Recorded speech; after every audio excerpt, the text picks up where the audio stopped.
Merci Seigneur. Merci pour votre présence. Bonjour à chacun de vous. Et nous accueillons ce matin une visiteuse. Il s'agit de Christine, qui est la sœur de notre bien-aimé frère Michel.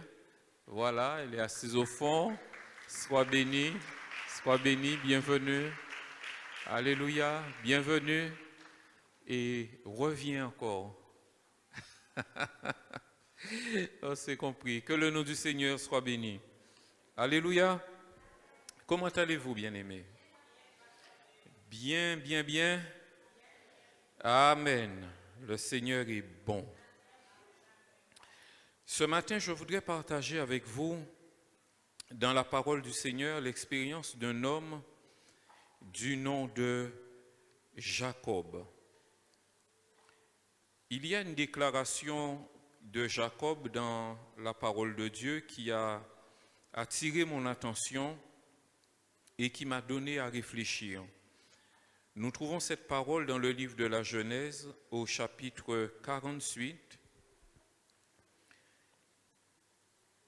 et au verset 15. Juste le verset 15, quelques mots dans le verset 15. Il est dit, Jacob parle de Dieu en disant, « Le Dieu qui m'a conduit depuis que j'existe jusqu'à ce jour. » Et ce qui a attiré mon attention, c'est le Dieu qui me conduit. Alléluia. C'est une bonne nouvelle de savoir que Dieu conduit. Alléluia. Dieu nous conduit. Dieu veut nous conduire. Alléluia. Cet homme était arrivé à la fin de sa vie. Jacob était devenu vieux. C'est le moment où on fait le bilan de la vie. Et en faisant ce bilan,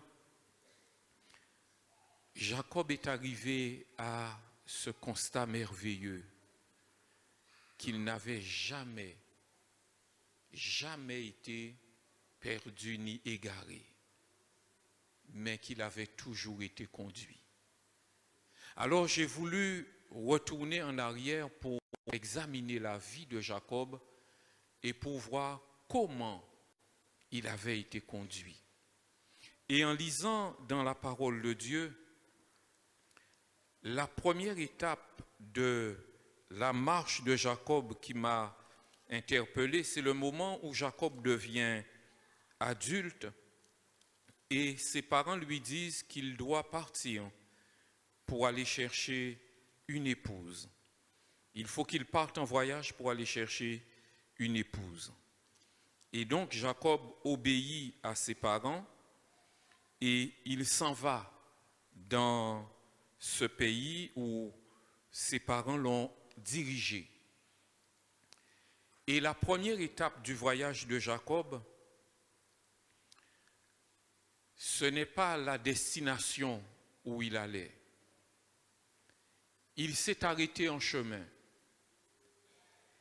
Et là où il s'est arrêté, il a fait une rencontre extraordinaire. Il a rencontré Dieu.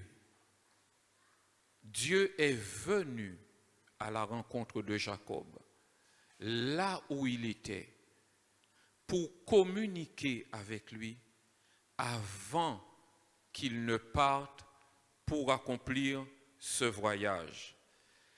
Et bien aimé, c'est une joie, une assurance, un réconfort de penser que Dieu sait où nous allons. Et Dieu veut nous diriger. Il était parti pour trouver une femme, mais avant de trouver une femme, il a trouvé Dieu. Et quelquefois, nous ne savons pas dans quel ordre mettre nos priorités. Nous courons après des choses que nous n'arrivons pas à atteindre quelquefois, tout simplement parce que nous n'avons pas mis les bonnes priorités à la bonne place. Jacob partait pour chercher une femme et c'est Dieu qui l'a rencontrée. Et c'était la meilleure rencontre qu'il pouvait faire. Et quel que soit ce que tu cherches, mon ami, si tu n'as pas rencontré Dieu avant, tu risques bien vite d'être déçu de ce que tu as tant recherché. Dieu d'abord, Dieu en premier, et Dieu conduit le reste. Ce n'est pas pour rien ni par hasard que le Seigneur nous dit, cherchez premièrement le royaume de Dieu et sa justice. Et toute autre chose vous seront données. En plus, Dieu n'a pas laissé Jacob partir sans le connaître. Dieu s'est révélé à Jacob. Dieu s'est révélé à Jacob au travers d'une vision glorieuse dans laquelle il a vu une échelle entre le ciel et la terre. Et Dieu était au-dessus de l'échelle et Dieu lui parlait. Dieu discutait avec lui.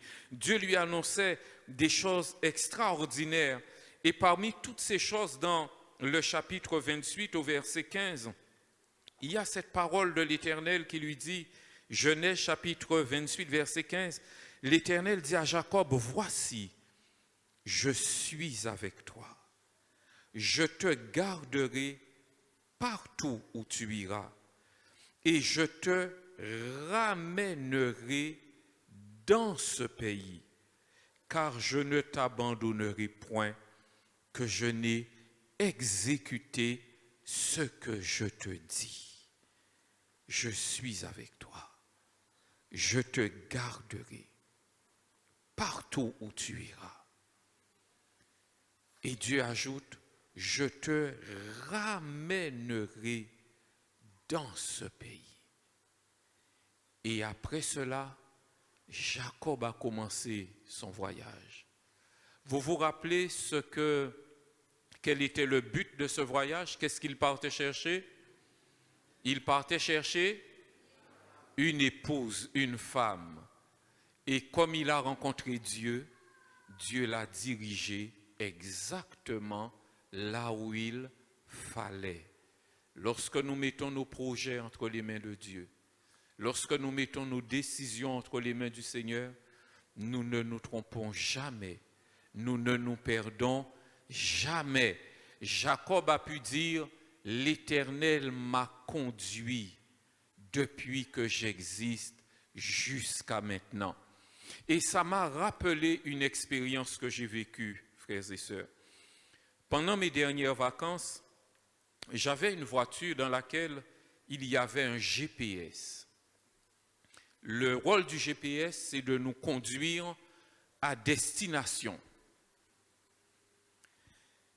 Malheureusement, après quelques semaines, il y a eu un problème sur cette voiture et j'ai dû l'emmener pour une réparation. Et pendant ce temps, l'assurance m'a proposé une autre voiture. Et quand je suis rentré dans cette voiture de remplacement, la première chose que j'ai cherchée, c'était le GPS. Parce qu'on était à Paris, et Paris sans GPS, je n'y arrivais pas. Je me déplaçais, je me dirigeais tant que j'avais le GPS. Mais dans cette voiture, il n'y avait pas de GPS, alors c'était une difficulté. Et j'ai dit à cette personne, non, je ne pourrai pas prendre cette voiture. Elle dit, pourquoi? Mais c'est une bonne voiture, vous n'avez rien à... En plus, c'est pour une journée.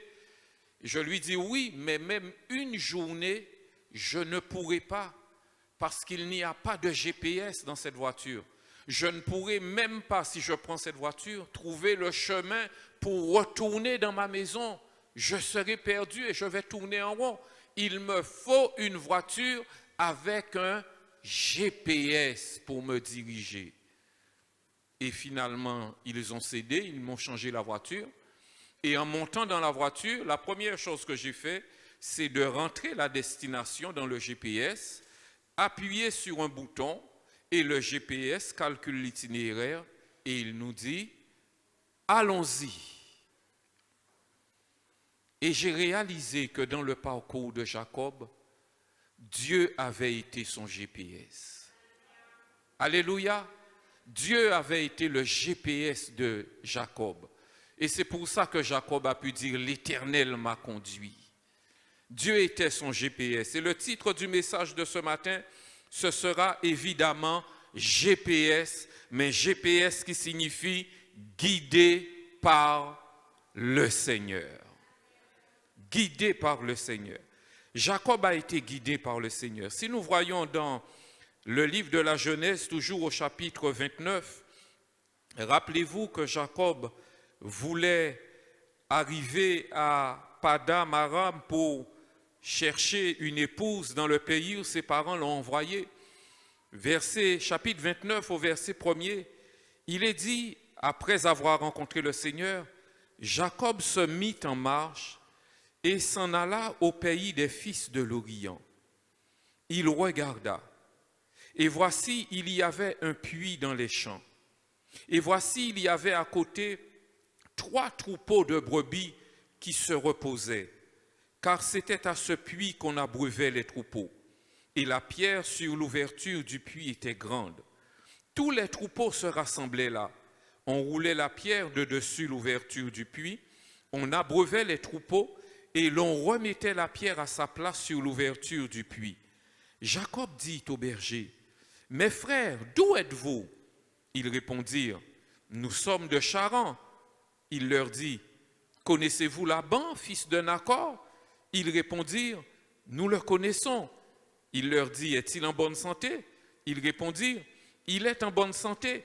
Et voici Rachel, sa fille, qui vient avec le troupeau. » Et nous allons au verset 9, il est dit, « Comme il leur parlait encore, survint Rachel avec le troupeau de son père, car elle était bergère. Lorsque Jacob vit Rachel, fille de Laban, frère de sa mère, et le troupeau de Laban, frère de sa mère, il s'approcha, roula la pierre de dessus l'ouverture du puits et abreuva le troupeau de Laban, frère de sa mère. Et Jacob baisa Rachel, il éleva la voix et pleura. Jacob apprit à Rachel qu'il était parent de son père, qu'il était fils de Rebecca, et elle courut l'annoncer à son père. Dès que Laban eut entendu parler de Jacob, fils de sa sœur, il courut au-devant de lui, il l'embrassa et la baisa, et il le fit venir dans sa maison. Jacob raconta à Laban toutes ces choses. Alléluia. Il avait été guidé par Dieu. Dieu l'a conduit exactement auprès de la femme qui allait devenir la femme de sa vie. Vous imaginez ça, frères et sœurs? Il n'avait pas de carte routière. Il avait simplement mis sa confiance dans la parole de ce Dieu qui lui a dit « Je te conduirai et je te ramènerai ». Et sur la parole de l'Éternel, il est parti et Dieu l'a conduit exactement auprès de la femme qu'il était parti chercher. C'était tellement merveilleux. Quand il a réalisé cela, il s'est mis à pleurer devant la bonté de l'Éternel, devant la fidélité de l'Éternel. Dieu est bon, frères et sœurs. Dieu connaît nos besoins. Dieu sait ce qui est bon pour nous. Dieu sait ce qui est nécessaire pour nous. Dieu sait ce qu'il nous faut. Et Dieu sait nous conduire quand il faut, là où il faut, à la bonne destination. Alléluia. Béni soit le nom de l'Éternel. Gloire à Dieu. J'ai eu l'occasion de bénir l'Éternel pour cet homme. Je ne connais pas, je ne sais même pas qui c'est, mais l'homme qui a inventé le GPS, un jour où j'ai expérimenté le GPS, sincèrement, j'ai dit, Seigneur, bénis cet homme. L'homme à qui tu as donné cette idée, cette invention, bénis-le, Seigneur. Le GPS est extraordinaire. Le GPS a un but qui est de nous emmener à notre destination. Lorsque nous ne connaissons pas le chemin, lorsque nous ne connaissons pas la longueur du parcours, lorsque nous ne savons pas comment faire pour arriver au bon endroit, le GPS vient à notre secours pour nous diriger. Et j'ai appris une chose, frères et sœurs, c'est que le GPS ne se trompe pas. S'il est correctement programmé, il ne se trompe pas. Alors j'ai eu des difficultés avec ce GPS. Je me rappelle une fois où je me suis perdu parce que le GPS me donne une indication. Il me dit, après le rond-point, prenez la troisième. Prenez la troisième à droite. Je conduis, je vois le rond-point, et quand j'arrive au rond-point, je compte la première, la deuxième, mais laquelle qui est la troisième? Et le temps d'hésiter, j'avais fait le tour du rond-point et j'avais perdu la direction. Mais que Dieu soit béni, parce que tout de suite le GPS m'a dit, nous recalculons un autre itinéraire pour vous. Béni soit l'Éternel. Il ne m'a pas laissé me perdre. Il ne m'a pas laissé dans la difficulté. Je me suis mis dans un pétrin parce que j'ai hésité, parce que je ne lui ai pas fait confiance. Mais il m'a donné une nouvelle chance. Il a recalculé l'itinéraire et il m'a dirigé dans la bonne direction. Je bénis l'Éternel. Alléluia. Je ne sais pas pour vous, que mon épouse me pardonne ce que je vais dire, mais j'ai apprécié la patience du GPS. Il s'est montré extrêmement patient. Il ne m'a fait aucun reproche. Il m'a simplement dit, je recalcule et je te donne un autre chemin pour que tu puisses arriver quand même. Béni soit l'Éternel. Des fois, dans certains voyages, c'est ma femme avant le GPS, c'est mon épouse qui était assise à côté de moi et qui servait de GPS. Je ne sais pas pour les frères si ça vous est déjà arrivé de conduire quand madame est à côté pour donner la direction. Ce n'est pas comme le GPS, hein? N'est-ce pas, mes sœurs? Je vois qu'il y a des sœurs qui ont déjà servi de GPS ici. Les femmes ne font pas comme le GPS. Le GPS ne dit rien, il te laisse te tromper et il te remet sur le bon chemin. Tandis que la femme, elle te dit, mais non, c'est pas là. Mais tu freine, regarde, pourquoi tu ne m'as pas écouté? Regarde, on est perdu, pourquoi tu ne m'as pas écouté? Tu vois, tu ne m'écoutes jamais. Si tu m'avais écouté, on ne serait pas perdu. Ah, béni sois-tu pour les GPS, Seigneur. Alléluia. Alléluia. Alléluia. Le GPS ne fait aucun reproche. Il recalcule et il te remet sur le bon chemin.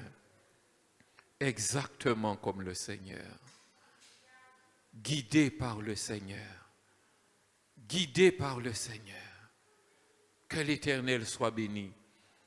Toutes les difficultés que j'ai pu avoir avec le GPS, je me suis rendu compte que ça ne venait pas du GPS, mais ça venait de moi. Soit j'avais hésité, soit j'avais vraiment douté. Quand il dit, après la première, prenez la prochaine à droite, et quand j'arrive, je regarde la première à droite, mais on dirait que ce n'est pas là. Alors je me dis, c'est peut-être pas cette première-là, peut-être qu'il y a une autre première. Et je me retrouve dans la deuxième. C'était bien la première, le GPS ne s'était pas trompé. C'est moi qui ai mis sa parole en doute. Quelquefois, j'ai fait des voyages qui m'ont coûté cher en temps et qui m'ont coûté cher en essence aussi. Parce que j'ai fait un voyage plus long que prévu. Et quelquefois, je me suis même trouvé dans des embouteillages, à perdre du temps, à gaspiller de l'essence. Au début, je n'étais pas habitué avec le GPS et je ne savais pas bien le programmer. Jusqu'au jour où je me suis rendu compte que quand on fait la programmation, le GPS fait des propositions. Dit alors, tu veux aller à tel endroit, tu veux le parcours le plus rapide ou bien tu veux le parcours qui te fait passer par la ville? Tu veux le parcours avec péage ou le parcours sans péage? Tu veux un parcours avec circulation ou bien un parcours sans circulation? Et quand j'ai compris ça, ça a été une délivrance pour moi, frères et sœurs. Je n'avais qu'à choisir.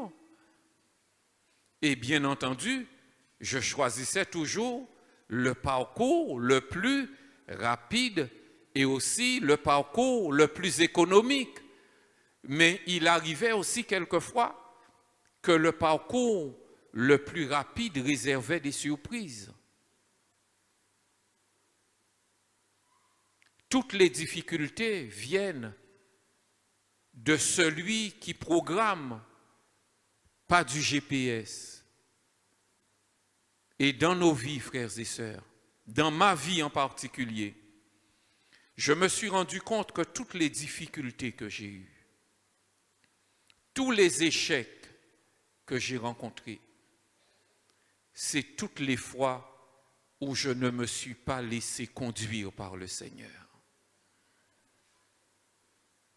Et je suis arrivé à la conclusion que le Seigneur est le meilleur GPS. Alléluia. Il connaît la destination et il connaît le chemin. Il connaît le meilleur chemin. Et il nous propose ce chemin. Mais si nous ne suivons pas ce chemin, si nous discutons sur ce chemin, alors nous allons perdre du temps, nous allons dépenser de l'essence, nous allons rencontrer des embouteillages et peut-être que nous allons regretter de ne pas avoir écouté ce GPS. Mais que personne parmi nous n'ait à regretter de ne pas avoir écouté le Seigneur. Je disais tout à l'heure, le but du GPS, c'est de nous conduire à destination. Mais c'est de nous conduire à destination aussi à l'heure. Imaginez que vous avez un rendez-vous chez le médecin à une heure donnée, chez un spécialiste. Vous rentrez le GPS, vous rentrez l'adresse, et quand le GPS vous dirige, vous n'écoutez pas ce qu'il dit.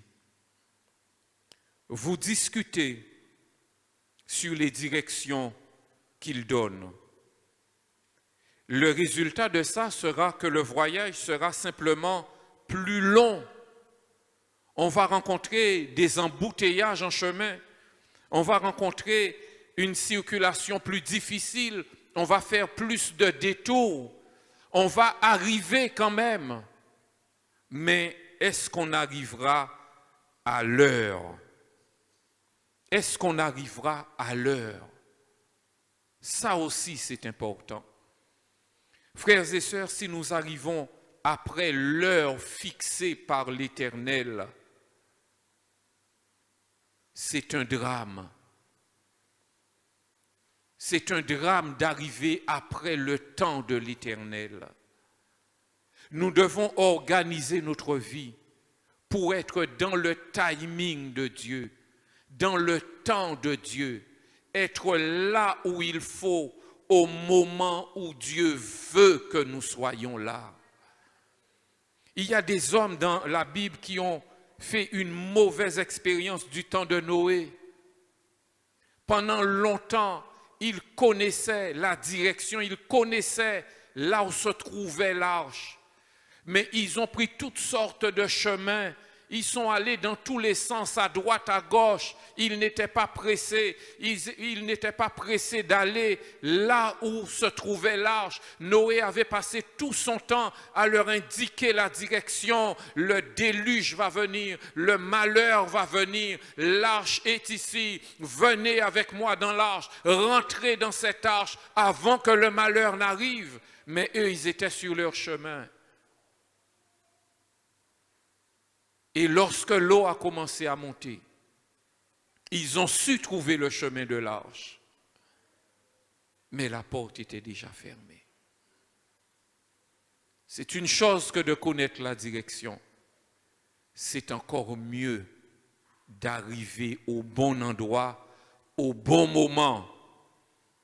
Et la seule manière d'y arriver, c'est en étant obéissant à la parole de Dieu.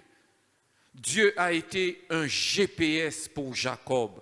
Dieu l'a conduit et l'a guidé. Et j'ai voulu connaître quel était le secret de cet homme. Pourquoi à la fin de sa vie, il arrivait à cette conclusion. L'Éternel m'a conduit depuis le jour, depuis que j'existe jusqu'à aujourd'hui. Et j'ai trouvé son secret. Malgré toutes ses faiblesses, malgré tous ses manquements, cet homme-là avait une qualité. Il était obéissant.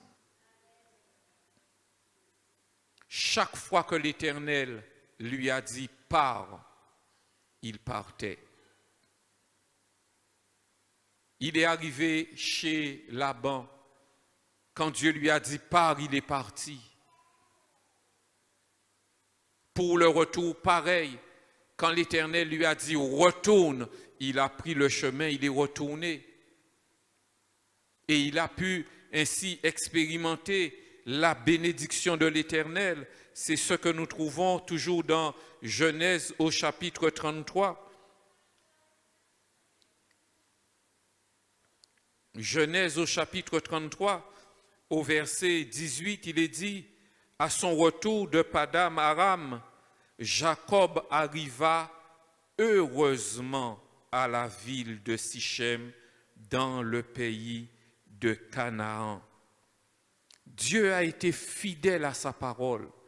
Dieu lui a dit, « Je serai avec toi tous les jours et je te ramènerai. » Et Dieu l'a ramené, bien-aimé. Et quand il est revenu, ce n'était plus le garçon, le jeune homme qui était parti à l'aventure. Il est revenu marié avec une famille. Il est revenu riche. Il est revenu épanoui. Et surtout, il est revenu rempli de sagesse et de connaissance. Lorsque nous nous laissons conduire par Dieu, nous sommes toujours gagnants. Alléluia. Toujours gagnants. Dieu ne va jamais entraîner celui qui lui fait confiance dans une mauvaise direction. Dieu est notre GPS. Et toutes les directions pour programmer ce GPS se trouvent ici. Et nous arriverons à destination seulement lorsque nous allons obéir à la parole de Dieu. Obéir à ce que Dieu nous demande. Même si nous ne voyons pas la raison pour laquelle Dieu nous demande cela, mais la seule chose que Dieu attend de nous, c'est l'obéissance, frères et sœurs.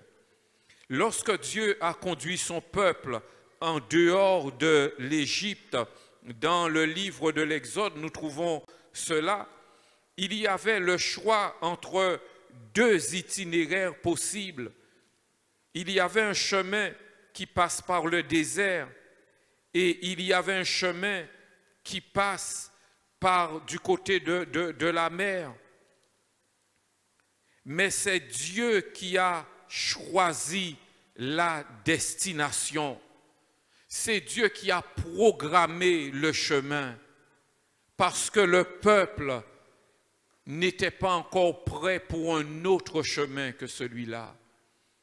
Alors Dieu a programmé ce chemin qui allait les emmener dans le désert parce qu'ils allaient être plus en sécurité, parce qu'ils allaient apprendre à dépendre de Dieu sur ce chemin-là, pour qu'à la fin du chemin, ils arrivent à destination, mais que ce soit des hommes et des femmes faits. Mais alors que Dieu avait programmé la destination pour eux, savez-vous ce qu'ils ont fait? Ils ont commencé à murmurer. Ils ont commencé à se plaindre. Sur ce chemin, il n'y a pas à manger. Quand nous étions en Égypte, il y avait de la viande, il y avait du pain. Là, il n'y a pas de viande, il n'y a pas de pain.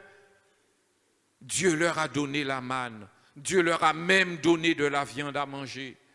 Alors une autre fois, c'était, il n'y a pas d'eau. Tu nous as emmené à un endroit où il n'y a pas d'eau à boire. Le rocher a été frappé pour leur donner de l'eau à boire. Un autre moment, c'était, mais Moïse, c'est pas toi seulement qu'ils passaient leur temps à se plaindre.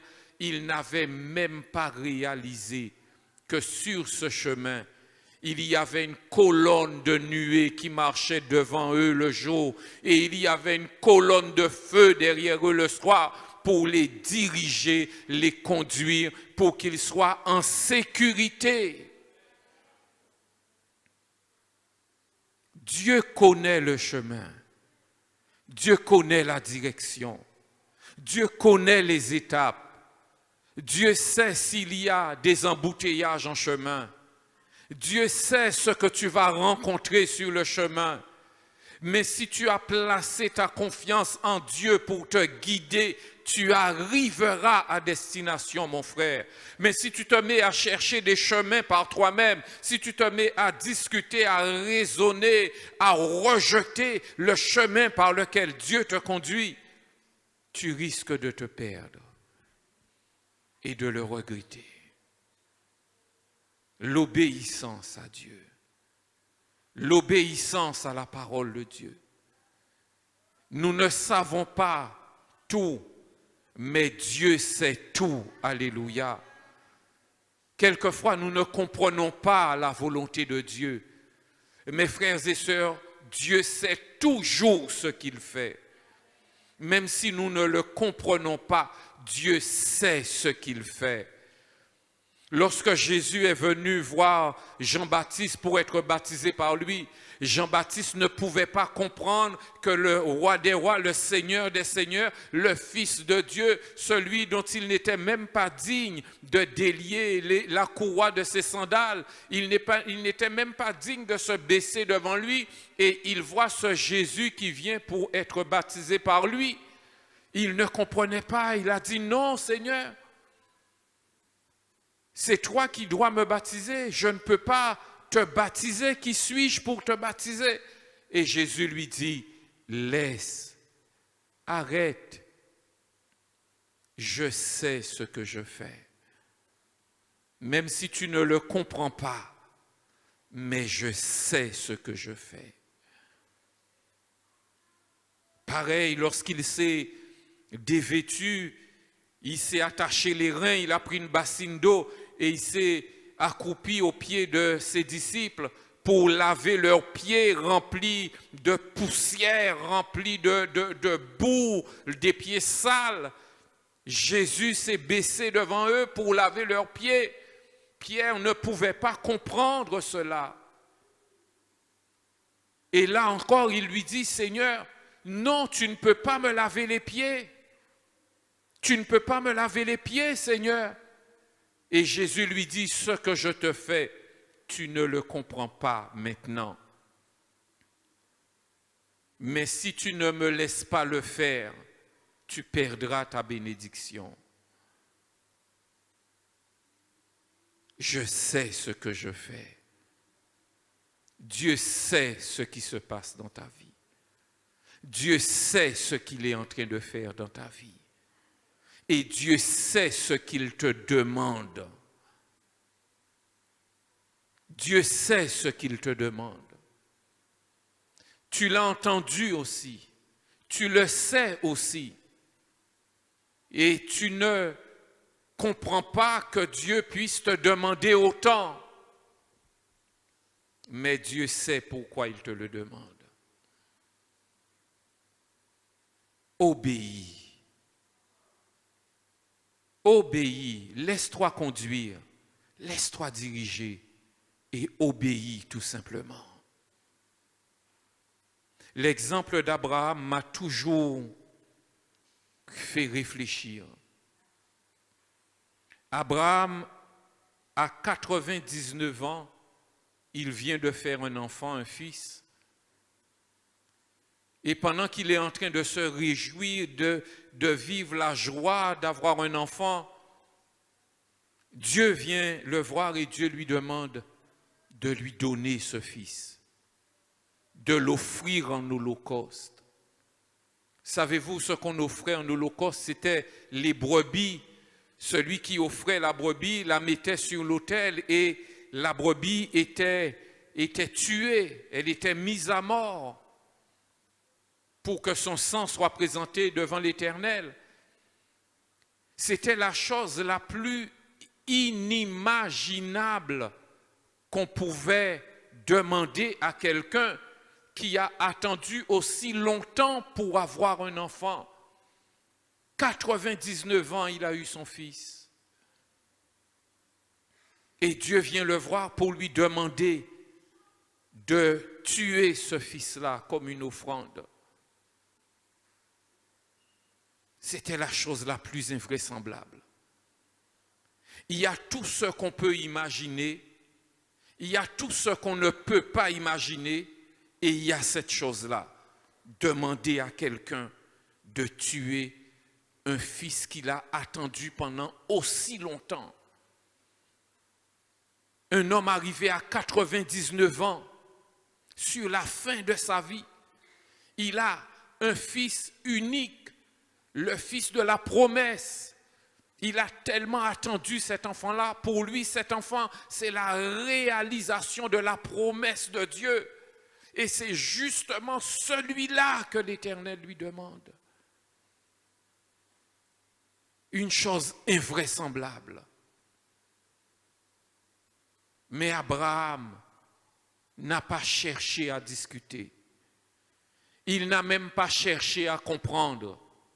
Il a simplement obéi en disant « Je ne comprends pas, mais je fais confiance à Dieu. Dieu sait ce qu'il fait et Dieu a une solution. Alléluia. Dieu m'a fait une promesse, je reste dans cette promesse. Et le chemin dans lequel il me demande de marcher, j'accepte de marcher dans ce chemin-là parce que je sais qu'il a une solution pour moi. Alléluia.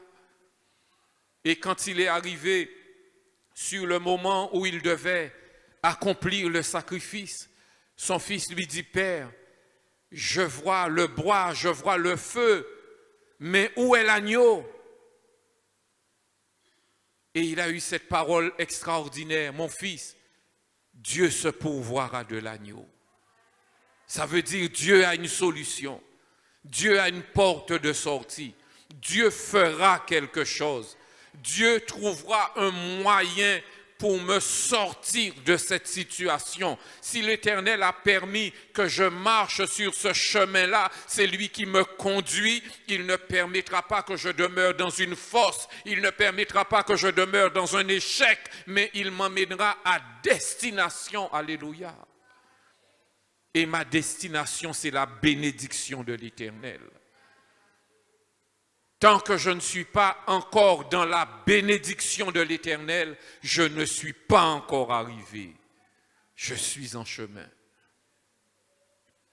Je discutais dernièrement avec une de mes filles et je la fortifiais par ces paroles. Je lui rappelais comment, quand on avait déménagé, comment c'était difficile parce qu'il nous fallait faire des kilomètres à pied dans la poussière pour l'emmener à l'école. Elle n'avait que 6 ans. Et peu de temps après, l'Éternel a touché le cœur d'une dame qui possédait un restaurant et qui nous a ouvert son restaurant pour que tous les midis on puisse déjeuner. Et je lui disais, regarde, rappelle-toi, à 6 ans, tu mangeais au restaurant tous les jours. Alléluia. Tu mangeais au restaurant tous les jours. Au début, ça semblait difficile, ça semblait compliqué parce qu'il fallait marcher à pied. Mais sur ce parcours que nous faisions à pied, l'Éternel avait un restaurant. Il a parlé au cœur de cette dame-là qui nous a ouvert son restaurant pour nous dire, tous les jours, je veux que vous veniez manger avec votre enfant dans ce restaurant. Alléluia. Quand Dieu permet que tu empruntes un chemin, tu n'es jamais seul sur ce chemin. Alléluia. Tu ne seras jamais seul sur ce chemin parce que c'est lui qui te conduit. Et parce qu'il te conduit, ça veut dire qu'il marche devant toi. Ça veut dire qu'il a repéré le chemin avant toi. Ça veut dire qu'il a pris toutes les dispositions nécessaires pour ce voyage, pour que tu arrives à destination. Et je le répète, ma destination, c'est la bénédiction de l'Éternel. Et je lui disais, rappelle-toi, l'Éternel a mis ce moyen, ce restaurant pour nous permettre d'avoir un bon repas le midi. On avait tellement de nourriture, on avait poisson grillé, on avait oiseau, on avait langouste, on avait tout. Mais ce n'était pas encore notre destination. Dieu a permis que nous ayons un appartement, que nous puissions faire venir la voiture et au fur et à mesure. Et je lui ai dit, rappelle-toi un jour, tu as regardé en arrière. Et tu as dit, nous l'avons fait. Nous sommes arrivés. Nous sommes dans la bénédiction de l'Éternel. Nous avons notre voiture, nous avons notre appartement, nous pouvons aller à la plage. Je ne marche plus sous le soleil, je ne marche plus dans la poussière. Ma maman est avec moi, mon papa est avec moi et je vis. Un jour, tu as regardé en arrière et tu as vu ce que tu as traversé. L'Éternel t'a permis d'arriver de l'autre côté. Je ne sais pas ce que tu vis. Si tu es dans l'épreuve, l'épreuve n'est pas ta destination. L'épreuve, c'est une étape sur le chemin. Ta destination, c'est la bénédiction de l'Éternel. Celle qui enrichit et qui n'est suivie d'aucun chagrin. Il y a une bénédiction qui t'attend. Tu n'es pas perdu en chemin. Tu n'es pas égaré en chemin. Garde tes regards fixés sur l'Éternel, celui qui te conduit. Ne regarde pas la poussière, ne regarde pas la boue, ne regarde pas le soleil, ne regarde pas la pluie, ne regarde à rien d'autre qu'à celui qui te conduit. Alléluia. Ta destination, c'est une bénédiction. Jacob a laissé Dieu le conduire pour le choix d'une épouse. Et l'Éternel l'a emmené exactement auprès de la femme qu'il lui fallait. Mais s'il n'avait pas rencontré Dieu d'abord, certainement il aurait choisi une femme qui plaisait à ses yeux. Et il aurait connu le plus grand malheur à cause d'elle. Mais parce qu'il a fait confiance à l'Éternel, il a commencé par rencontrer Dieu, écouter la parole de Dieu et partir sur la parole de Dieu. Dieu l'a conduit exactement à sa bénédiction. Même si après il y a eu des difficultés sur son parcours, dans son chemin, mais il a pu expérimenter la fidélité de Dieu qu'il a toujours gardée et qu'il a ramené comme il avait annoncé, avec une famille, avec des richesses, avec une bénédiction. Et arrivé à la fin de sa vie, Jacob, au moment où il transmettait son héritage, au moment où il transmettait sa bénédiction, a pu réaliser, oh, l'Éternel m'a conduit depuis que j'existe jusqu'à maintenant. Le meilleur GPS, c'est l'Éternel. Alléluia, c'est notre meilleur GPS. Mon frère, ma sœur, Dieu sait ce que tu vis. Je parlais tout à l'heure de la patience du GPS, mais cette patience a été programmée par un homme qui a reçu de l'intelligence qui vient de Dieu.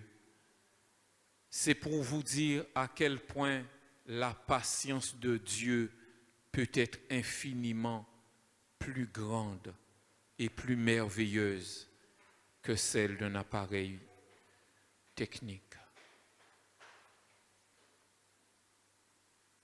Celui qui s'est perdu en chemin,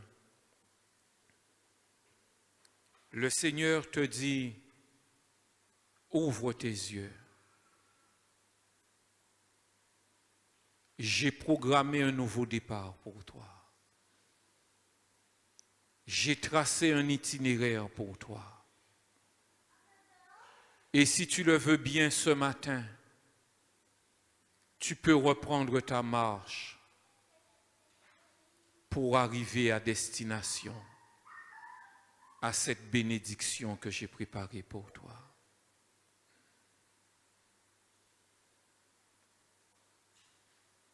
À celui qui avait détourné les regards,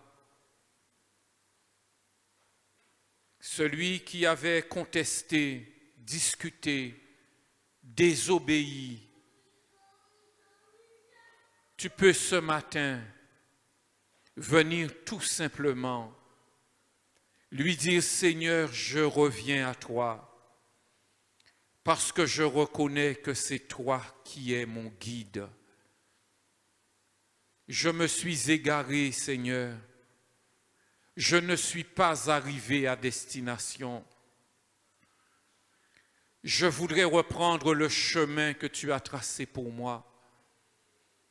Je voudrais, Seigneur, faire ce voyage en sachant que même au milieu des plus grandes difficultés, que tu es là avec moi.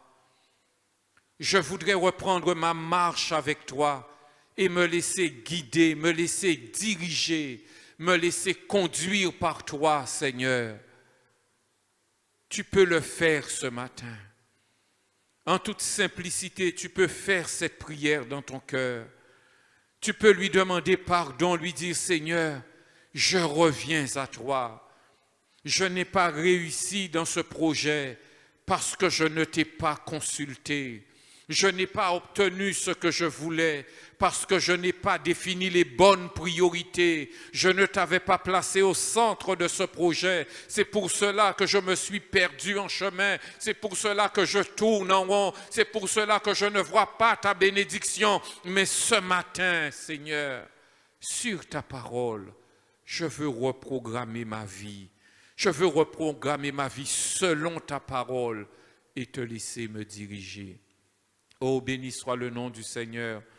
Recueillons-nous quelques instants, frères et sœurs, pour permettre à chacun de passer en son cœur la parole du Seigneur, pour permettre à chacun de réaliser où est sa marche avec Dieu, quelle est sa direction, est-ce que tu sais où tu vas? Est-ce que tu es dans l'assurance là où tu te trouves? Est-ce que tu es sûr d'être sur le bon chemin? Est-ce que tu es sûr de faire le bon parcours? Est-ce que tu es sûr d'arriver à destination? J'ai pris l'exemple de ces hommes du temps de Noé avec toi.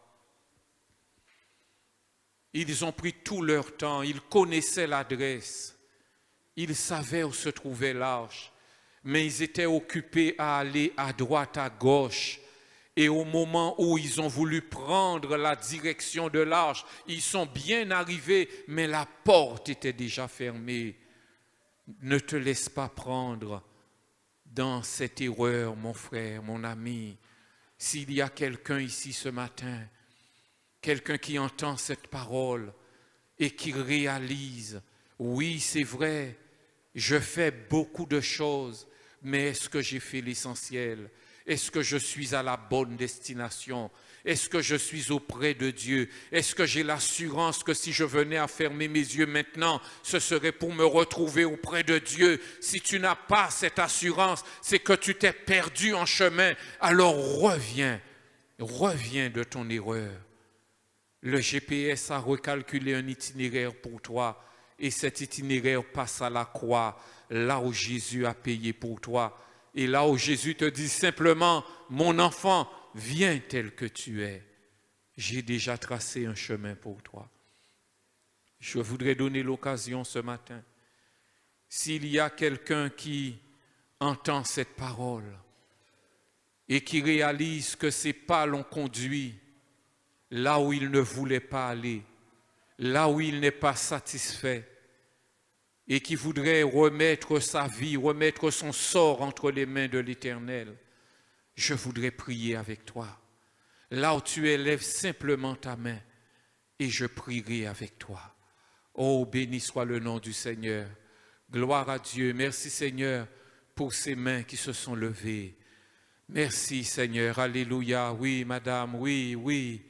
Que Dieu soit béni. Merci pour ces mains qui se sont levées parce que vous voulez manifester votre confiance en Dieu. La Bible dit que le Seigneur ne met pas dehors celui qui vient à lui.